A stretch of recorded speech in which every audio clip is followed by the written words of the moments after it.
We are back. We're live. We're not live. We're recording, which is the same as being live. And for the podcast audience, sorry, you have to listen to another intro because this is for the week after the 4th of July. So we're getting ahead of it because it's the summertime and we have things to do on Monday nights. We're talking about the division. I'm not asking Will how he's doing this week because the podcast audience just held it or whatever. We're talking about the division. Who got good? Who still sucks? Spoiler: Chicago still sucks. I'm tired. I'm getting on the soapbox. I'm getting back up on it. I was just on the soapbox 5 minutes ago. I'm getting back up on. I'm tired of it. It's been 10 years now. I've heard Chicago won the offseason. Well, this new GM is bringing this. Mitch Trubisky's taking the leap. This, Jay Cutler's gonna finally, act like he enjoys playing football for a living. Like, it's every year they win the offseason, and it's every year they end up in the basement of the division, and everyone's like, "How did this happen? What?" You're telling me firing 8 coaches in Caleb Williams' first season was bad for his development? What? You're telling me, no, I feel like it really got brushed over. Caleb Williams, his dad is like, yeah, he hates the Chicago and the Bears, and he really wanted to be a Viking. He more than anything in the world, he wanted to play for anybody else but Chicago, because Chicago was terrible. He loves it there now, but he hated it. I mean, that you guys sucked. Come on, man. Come on. I'm just, we'll see. We'll see. Ben Johnson, we'll see if, he can actually lead, or if he's just good at drawing up, 52 trick plays and then pooping down his leg in, championship games or whatever. I don't know. Okay, there you go. That's my whole show. It is interesting, though. I think it's an interesting topic because I think that's the whole point of this discussion, right? What happened to the division over the last 4 months, and is it just, Detroit's going to, run it back and they're just going to win the division again, and Detroit's just the juggernaut, or what happened to the other teams? And I think, obviously, like you said, Chicago won the offseason. Is this going to be a Josh McDaniels situation where Ben Johnson can't coach a football team?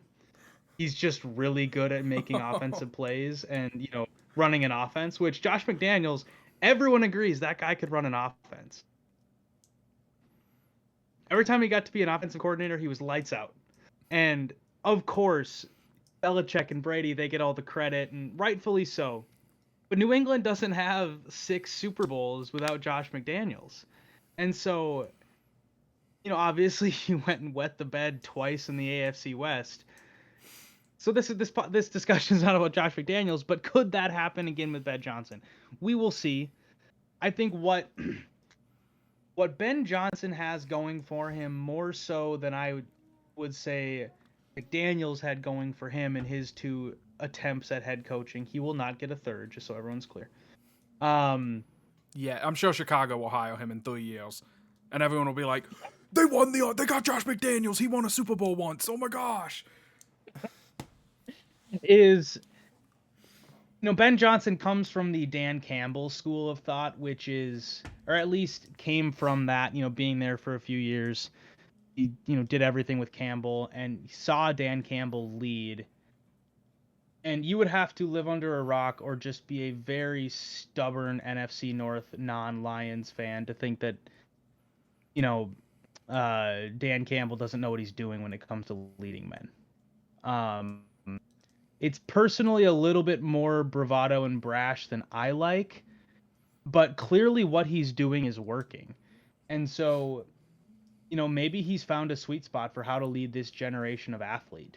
And so if Ben Johnson can repeat some of that and recycle it and change it into his own message, his own method, I'd like his chances more than McDaniels coming from the Belichickian military style, which only works if you are as good as Bill Belichick was. And yes, I said was. I didn't. That was not a typo. No, UNC's back. But I don't know. It's something to talk about and think about. What else about the Bears makes you say Chicago still sucks? I want you to unpack that a little bit, personnel wise. Okay. All that. And this is where I don't want to say backtrack. Because they have good off seasons. I don't know how they are bad every year. They make moves that I'm like, oh, that's a good move. I'm gonna be honest with you. I thought that the sorry, I lost my train of thought here. I thought that the Ben Johnson hiring, I think that's a great hire. Like, I don't. Who knows? It's a mystery if he can lead men or whatever. But like, they need a young offensive coach to take Caleb Williams to that next level and to make him understand, like, hey, you can throw a check down, it's okay. And like, I think that there's no one. Kevin O'Connell's probably the only guy. No, that's not true. Kevin O'Connell, Sean McVay, there's a small handful of guys that I would say have proven themselves a little bit more in terms of quarterback reclamation projects or making the most out of what you have. And Caleb Williams is not like a dried up Sam Darnold. Oh, I gotta really milk this thing for everything as well. Like, this is a legitimate talent, and so I don't want to hyper fixate on just the quarterback and the head coach, but I do think that that's like that is the impact move, if you will. Like, yeah, they brought in offensive linemen, they added some pieces to the defense, whatever. Like, they could be good, they should be good, but for some reason I don't think they will be. Like, because history just tends to have a pattern of repeating itself, and I don't know if it'll be injuries. I don't know if it'll just be the rest of the division is that good, but I don't think they're going to be that. Like, I think they're going to be picking in the top 12, and probably I don't think they're going to be in the playoffs. I think by Thanksgiving we'll be like, okay, so Chicago's out of it. Let the adults talk about the division now, and I have a spicy division take that I'll get to later, but we'll talk more about that later. What do you think? Because I'll be honest, I don't have like all the Bears moves pulled up in front of me, but like, did they do something that I'm forgetting that like shocked everyone? No, I mean, I don't think so. What they did is, like you said, they did a good job of bringing in pieces to help them. Joe Tooney was a big signing. Yes. Guard. Needed to help their offensive line. Their offensive line was probably the worst in football. I don't have those numbers in front of me, but they gave up so many sacks. Caleb Williams was part of that, but I mean, there are times that the guy had no hope, and so they at least made moves like the Vikings to go and fix that. If I'm not mistaken, they drafted Luther Burden out of Missouri, wide receiver. I could be thinking of maybe he went to. Nope, he did go to the Bears. They also got Colston Loveland. I mean, and those are two good, talent, or I should say, skill position players on the outside. The Bears' defenses have always been pretty good, but now you don't have your defensive coach there anymore. They're starting over, if you will, with defensive coordinators because you got rid of pretty much that whole coaching staff. So I think what the Bears tend to do is they tend to get skill position player happy, and not address the offensive line, which they did a little bit more of this offseason. So yeah, I mean, I think, of course, it's kind of the cop-out, but I think so much of this rides on what Williams does and how much of growth he can have. Because I came on this podcast last winter, and I was just mouth agape at what I saw from Caleb Williams in those couple games against the Vikings, and probably the first one more so. But I think the guy's going to be a star if he gets the right coaching. And you would think that Ben Johnson is going to put him in position to do that. Will it happen enough this year to win the division? Who knows? I think he's got enough raw talent to rise to another level in his second season in the NFL. But like you, my gut reaction when I saw all these moves that Chicago was doing, it was very similar. Congratulations on winning the offseason. Y'all did great. But I've seen this movie before, and Ben Johnson's cringy comments at the introductory press conference, neither here nor there. It's like, whatever, dude. I mean, Dan Campbell had some terrible press conference moments, and he's turning out fine. So that doesn't really worry me in the sense of whether or not he's going to make it as a head coach, but um, we shall see. Um, it's really hard to tell this early on when you have this fresh of a staff. Yeah. I mean, the Vikings kind of went through this 3 years ago with O'Connell and company and all them coming in. It was kind of brand new everything. So, But we also never win the but yeah, I offseason, mean, I and yet we won you know what I mean? that's Like, true.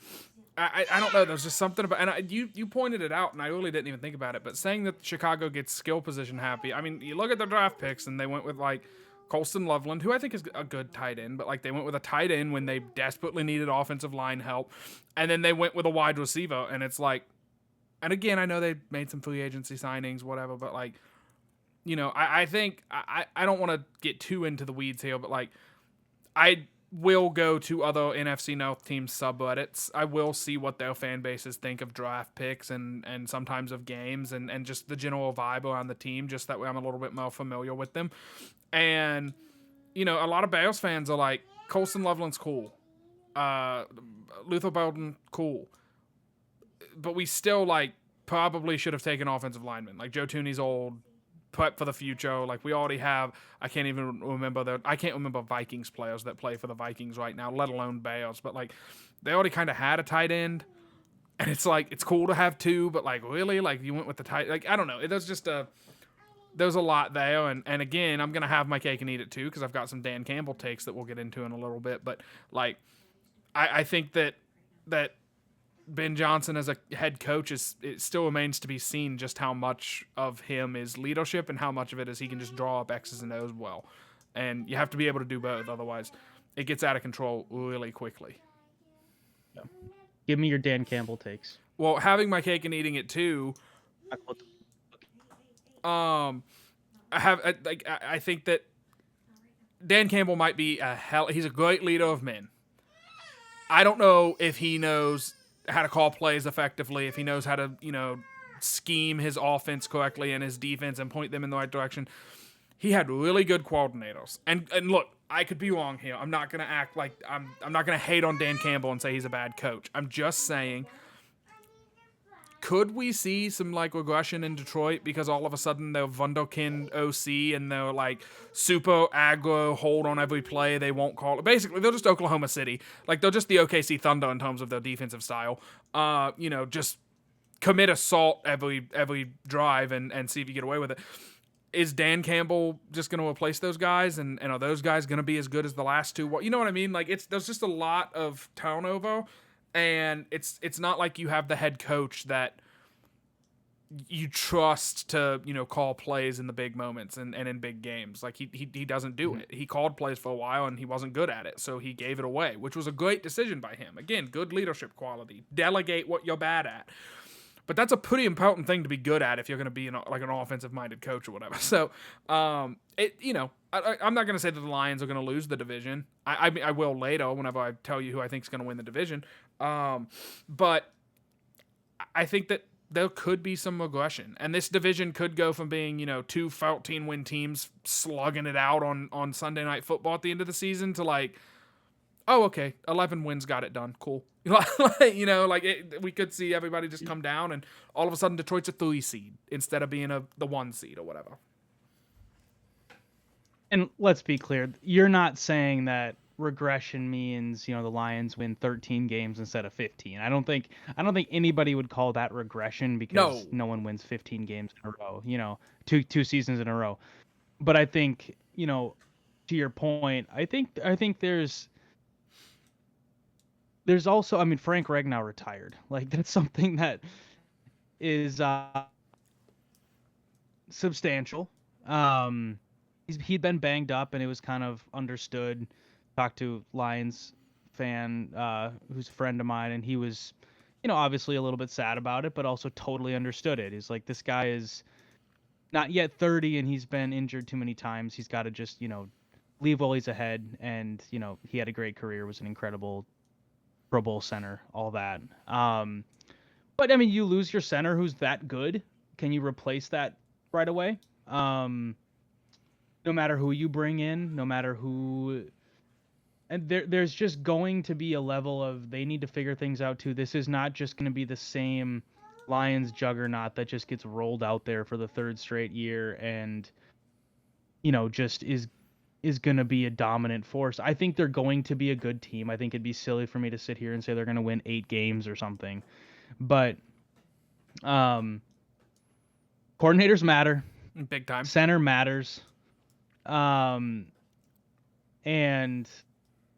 yeah, I mean, it's just, I think there's also something, this is another thing that the Lions fans who are in my life have always bemoaned is the lack of a pass rush without Aiden Hutchinson. And we had to sit up here on this show after week 18 and eat our humble pie after the Lions defense held the Vikings to 9 points. But so much of that was that team just played with their hair on fire, and they were so aggressive, to their credit, just took it to the Vikings in terms of aggression, ferocity, and just made the Vikings uncomfortable for 3 hours. Yeah. But can you live on that for 18 weeks? And it's going to be hard to get by with basically one good pass rusher. I mean, I saw in The Athletic, I get the newsletter every week or whatever, the NFL newsletter, and one of the topics was, division stuff, right? And they were talking about the Lions being, having their defensive end / pass rusher problem solved if Zadarius Smith resigns. If Zadarius Smith is the, saving grace to your defensive pass rush ability. So that tells you that the Lions are not in a great spot when it comes to their ability to get after the passer. So they're not a perfect team. They have some pieces that need to be patched. Until proven otherwise, though, I mean, the Vikings have to beat them before we can really. I mean, the Vikings haven't really beat them since O'Connell's been here. Yep. So the Vikings have to do that before we can really start talking like the Lions are, a tier below them or anything like that. I think it's so telling looking at the Lions draft and Chicago's draft. I'm not going to go pick by pick, but the Lions draft is just big dumb fatties that are going to plug holes and assault people. And the Bears draft is skill position, we'll steal from First Things First again on this show.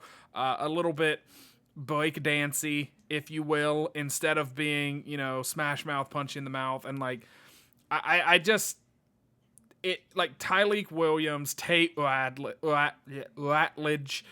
Miles Frazier, like these are all just monsters of human beings that the Lions were like, yeah, they'll come maul people for us. That sounds good. And like, all of them, and again, it would have been an overdraft if the Bears took Tyleek Williams at their spot, but like all of them available for Chicago to take, all of them, the fan base probably clamoring for, oh, please give us some of the meat, some of the beef. I mean, as a Vikings fan, I feel comfortable talking this smack because my front office actually went out and got me beef this offseason for the first time in what feels like forever. So like, yeah, I mean, it works. Detroit's been really, really good, and a big reason why they've been so good is, Amon-Ra St. Brown is an okay slant guy, and Jared Goff is a solid quarterback. Like, they have the skill position. They have the running backs of, I mean, it's insane, the running back talent. But like, the running backs would not be as good, I don't think, if they didn't have that monster of an offensive line in front of them. And that's not a knock on Jahmyr Gibbs or David Montgomery. That's just how football works. You have to have a good O-line to be as good as those two are. And so I just think it's been crazy. All right, you want to hear my next hot take? It's my final hot take of the show. Please tell me it's making fun of the Packers in some way. I think the Packers are going to win the division. Oh my gosh. I know, I'm not happy about it either. I look at it and I try to find, let me be Colin Cowherd for a second. You know what I love in a football team? Stability and stuff, kind of, just maintaining status quo or whatever. The way you feel about Luther Belden is the way that I think I felt about Matthew Golden. Like, I really liked Matthew Golden, and the Packers got Matthew Golden, so I was like, yep, they're gonna win the division. No, I was man, upset about that too. like it. They just, I don't know. They lost Jair. That seems like addition by subtraction, and I'm not trying to be funny, but like, he seems like such a cancer to the locker room, and like, it seems like their morale just went up 25% from him going to Baltimore, wherever he ended up going. I wish it was Minnesota because, again, Mekhi Blackman, I don't trust you as far as I can throw you, but yeah, man, they went out, they drafted a wide receiver, you know, they signed, they bring in guys like, you know, like Nate Hobbs and some other guy. Like, I just, and they're always good. Like, they're never not good. And like, they still have Josh Jacobs. They still have, like, they're still the Packers, and it sucks that they've been good for 50 years, but that's just the world we live in now. Okay, the Packers are good. It hasn't, what's it been, like 30 years that they've been good, but like, the Packers are just, they're always going to be a thorn on our side. I hope I'm wrong. I hope the Vikings beat them out, but I think they're going to be good. And honestly, I would rather, and this might be blasphemous, and again, Ohio, so don't shoot. I'm just the Ohio guy. I'd rather see the Packers win the division than the Lions do it again. Like, I you know, it just, I'm tired of it. They've been good for 2 years, and they act like they're the Patriots in 07. And it's like, what? Like, you guys just got stomped out by Jaden Daniels. Like, chill out a little bit. So that's my hot take. I think the Packers are going to win the division. Do you like the? That's a hard question because Ben Johnson's gone. It sounds like such a like talk show question. That's why I don't want to ask it. No, but ask it. I love it. Do you like Jordan Love or Jared Goff more? I like Jordan Love more. And this was pre your tenure here, but like, Jordan Love was like the first or second quarterback I ever felt. The Vikings should have drafted him. He's a solid quarterback. He makes mistakes. He's not as good as Rodgers. Is it fair to say he kind of seems as good as Favre? Well, like, I don't think he's going to win. I guess Rodgers only won one Super Bowl too, but like, I don't know. Rodgers feels better than Favre.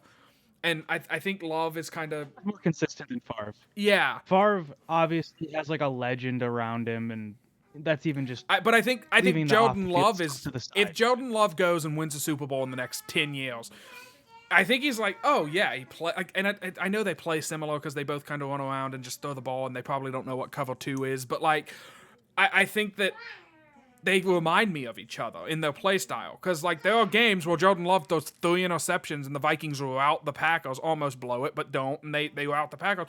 And there are also games where he throws, like, 5 touchdowns and has a perfect passer rating, and you're like, what the hell just happened? I thought this guy sucked. Like, he sucked last week, and now he's the best quarterback the Packers have ever had. So there's a lot of mountains and valleys with Love's game, but I like Love more than Goff. I think that the highs are higher, and I think Jared Goff has a lot better of a surrounding cast than Love does at this point. Undoubtedly. Like, and no one's going to debate you on that. Yeah. Maybe Packers fans because they love their wide receiver 3s, but there's just Lions have an embarrassment of riches over there. It's yeah. Well, and it's like the run game, like, and again, I mean, yeah. We love Aaron Jones. This is a pro Aaron Jones show, but like, he's not Jahmyr Gibbs or David Montgomery.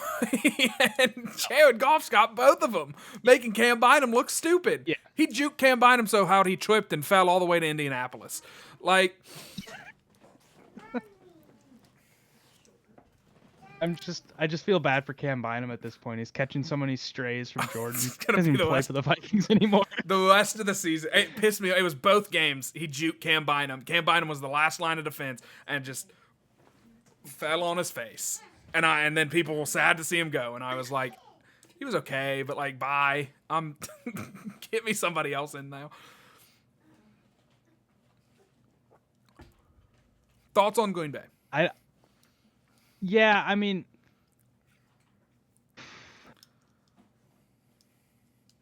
I don't believe in Jordan Love. I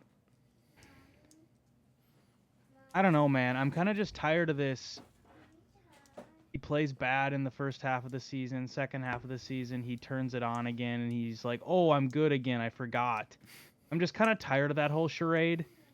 As a Vikings fan, I'm fine with it because it's a level of inconsistency that you love to see from your rival. For sure. I still have Josh Jacobs' words echoing in my ears of him saying we don't have a number one receiver.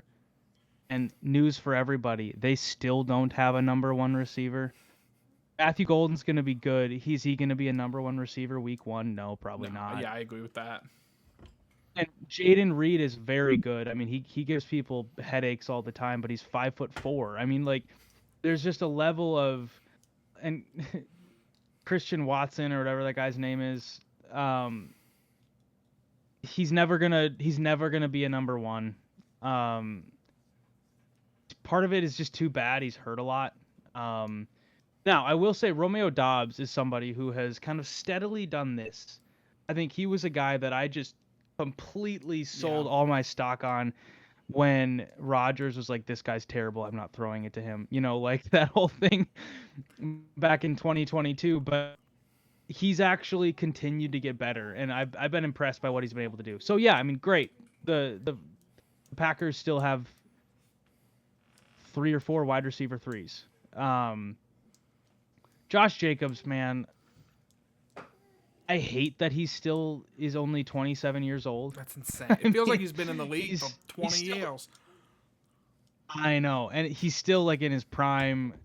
Running backs' prime are fleeting, of course, but like, I mean, this year and next year, you can almost just bank in 1,500 yards, 16 touchdowns. I mean, he scored like 1,000 touchdowns inside the 1 yard line last year. And that's what it is. The Packers' identity is that power running. And so, I mean, I hate that you say they're going to win the division, but it is a division where, truthfully, man, like I don't know. You know, like, I think there's so much, like, these teams were so even last season. You expect Chicago to be better than whatever, like, 4 wins that they had last year. I mean, they were so bad. Because they won the You expect offseason them to before get a that. little. They did. You expect them to get a little closer to the middle, and the other 3 to get a little closer to the middle the other way. I could see this being a thing where it's, you know, the winner of the division wins 11 or 12 games and the loser is at 9. Like, it could be that close. And I think because everybody's getting better, they're going to have that sorry, I don't want to cut you off, but like, they're going to have that thing that good divisions have where they beat the crap out of each other. And so, like, you know, Chicago's going to sweep Green Bay, or probably the other way around. Everyone's going to sweep Chicago because they suck. But, like, Detroit's going to beat us twice, Green Bay's going to beat them twice, and we're going to beat Green Bay twice. Like, you know what I mean? Like, there's going to be this weird, like, rock, paper, scissors-y type deal where it's like, oh, yeah, they play in a really good division. They have 3 extra losses than what, like, you know, I'm trying to think of a team that plays in a cruddy division, and I just can't, like almost like the NFC, or the AFC North. Yeah, Buffalo's a really good example. Thank you. That's a better one. Like, I was going to say the Bengals and the Ravens kind of beat up on everybody else, but that's a 2-team thing. Buffalo, like, can pencil in, like, they're probably going to go 5-1 in the division minimum. Like, and that's if Miami gets them in the, you know, in September. like it really, yeah. So I think that the winner of this division is sitting at 11 or 12 wins. I agree with that. It's very hard for me to even know who to pick for the division, but since you at least put your preliminary thoughts out there, and I think we reserve the right to change these in 2 months when it's like preseason's happened, injuries have happened, roster shuffling has happened, all that. I'm going to say right now I think the Vikings win the division. And it's not because I'm saying it with my chest and I think the Vikings are going to run. Like I said, I think this could be Vikings go 11-6 and win the division. I mean, I picked them to win 10 or 11 games just by looking at the schedule.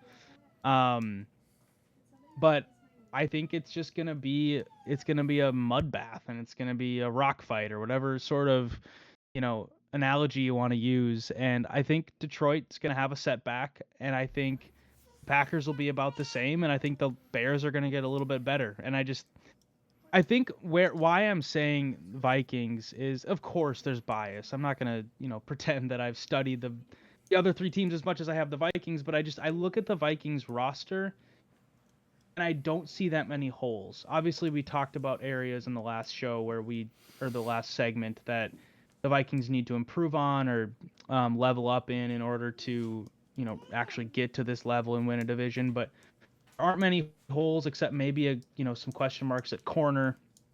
Theo Jackson has to show up at safety, all that. But there aren't holes. And theoretically, if injuries are sort of taken out of the equation, this team should be about as complete a team as possible. And I think if you're going to have a young quarterback who is probably less mistake prone than others, I think JJ McCarthy is a great choice for that. He's a smart player. He played in a winning college environment. He knows how to win games. He's been in big games his whole life. I think there's a level of trust there with him when he gets in these, gets in this division race. I don't think he's going to crumble. Even if he is sort of 3,500 yards, 20 touchdowns, 12 picks, I think he's going to have a command of the offense that you might not see from other young guys. Dare I say he might have even more of a command of things than Caleb Williams. And like I said, I think Caleb Williams is going to be awesome. But in terms of like running the team, all that, I have a level of faith in him that I think I don't want to just like set aside. So Yeah. We'll revisit this. I'm not like doubling down on this or anything at this point. I don't think either of us have a full enough grasp on where everything's at on June 30th, but I think us picking the Vikings and the Packers to win the division speaks to just the parity and level of competitiveness in this division, which is exciting. And we're both so. I don't want to speak for you, but I'm sure I'm hitting the nail on the head. I just want to see the Lions lose some games. I mean, they lost like 3 last season, maybe less than that. Did they lose 2? What'd they go? I don't even. 2. Like.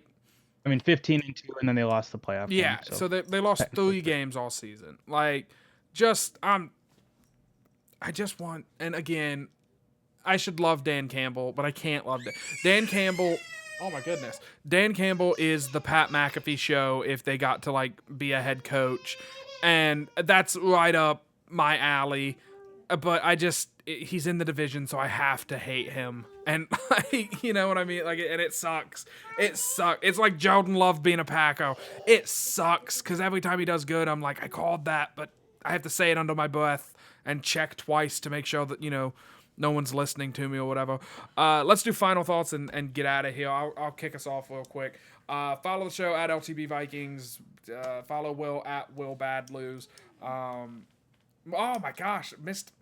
These will be my final thoughts because I've went on a few tangents and stood on enough soapboxes tonight. I didn't call you Billy Bad Lose a single time tonight, and that's what it is now, Will. Tough. That's what. Like, that's such a good nickname, and you need to get really, and please don't, because I'd feel awful if you actually did this. You have a family, but you need to get really into sports gambling, and like become a bookie, and then that can be your bookie name is Billy Bad Lose. Like people will be like, oh, who? Because Minnesota's still X-nay on the sports bete or whatever. Correct. So like people could be like, how are you placing these bets, man? He'll be like, oh, you got to go see Billy Bad Lose. He hangs out at Joey's Pasta Bar or something. Like, yeah, I don't whatever. So that one got a laugh out of my wife. That's how I know I'm on fire. But yeah, we got to get Billy Bad Lose over. I don't know. We gotta find something. Get you a mascot or a bobblehead. Maybe that'll be my next career move. Honey, I've figured out my career. My final thoughts. I tend to be sentimental guy, right? So last night, my daughter, 5 years old, her name's Rosie, she's lovely. She comes up to me after dinner and whispers in my ear and says, "Hey, Dad, can we all go downstairs and watch the Twins together?" So all 5 of us go downstairs after dinner. Kids are in their PJs, snuggle up on the couch. We watched like 3 innings of the Twins game. You know, kids got to go to bed. But it was just a massive win in the, dad ledger of my kids. Like, they were all clamoring for it and like, Dad, when can we go watch the baseball game? and and today, as we're prepping for dinner, Rosie goes, Dad, I loved watching the baseball game, but we should just go to the game next time. So, I mean, we're cooking with grease at this point. I mean, this is a hot streak that I cannot let go by the wayside. So, next time you talk to me, I will be sunburned from sitting at Target Field for 3 hours with my kids. I don't know when we're going, but we're gonna find a game and we're gonna go. Oh, absolutely. So, that is my final thoughts. My kids now love my favorite baseball team, and so I have forever poisoned them to cheering for a incredibly frustrating franchise, but massive win for me. Have a move for the Reds. We won a ton of championships in like the 70s through the 90s, and then we 60 stopped. years ago. And then we stopped. We just decided, we were like, never mind. Let's sell the team to a foot Falmo. Like, sell the team, Bob. Speaking of selling the team, I just watched Sonic's Gate. Check it out for all you NBA fans. It's a YouTube documentary. It was produced 16 years ago, right after the Sonics got sold to Clay Bennett, Oklahoma City Thunder, all that. It kind of popped up into my world during the NBA Finals. Check it out.